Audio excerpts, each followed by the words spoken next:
ಬೆಳ್ಳುಳ್ಳಿ ಕಬಾಬ್. 4 ಬೆಳ್ಳುಳ್ಳಿ ಹೆಸಳು, ಸ್ವಲ್ಪ ಶುಂಠಿ, 3 ಚಕ್ಕೆ, 6 ಲವಂಗ, 12 ಹಸಿಮೆಣಸಿನಕಾಯಿ, ಸ್ವಲ್ಪ ಕರಿಬೇವು. ರುಬ್ಬಿಕೊಡು ಮಗಳೇ. 3 ಸ್ಪೂನ್ ಜೋಳದ ಹಿಟ್ಟು, 1 ಸ್ಪೂನ್ ಮೈದಾ, 1 ಸ್ಪೂನ್ ಅಕ್ಕಿ ಹಿಟ್ಟು, ಸ್ವಲ್ಪ ಕಸ್ತೂರಿ ಮೇಥಿ, ಸ್ವಲ್ಪ ಆಯಿಲು, 1 ಮೊಟ್ಟೆ ಆ್ಯಡ್ ಮಾಡ್ಕೊಳ್ತೀನಿ. ರುಚಿಗೆ ತಕ್ಕಷ್ಟು ಉಪ್ಪು, ಸ್ವಲ್ಪ ಅರಿಶಿಣ, ಸ್ವಲ್ಪ ಮೊಸರು.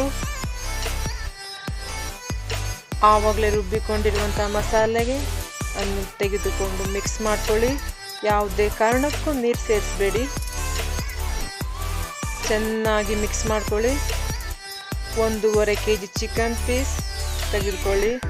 ಚೆನ್ನಾಗಿ ಮಿಕ್ಸ್ ಮಾಡಿ ಅದಕ್ಕೆ ಚೆನ್ನಾಗಿ ನೆನೆಬೇಕು.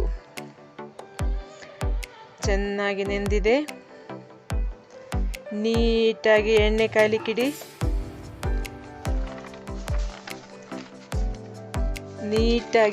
ಕಾಯ್ಲಿಕ್ಕಿಡಿ. ಆಹಾ, ಬೆಳ್ಳುಳ್ಳಿ ಸ್ಮೆಲ್ಲು. ಸ್ವಲ್ಪ ಕರಿಬೇವು.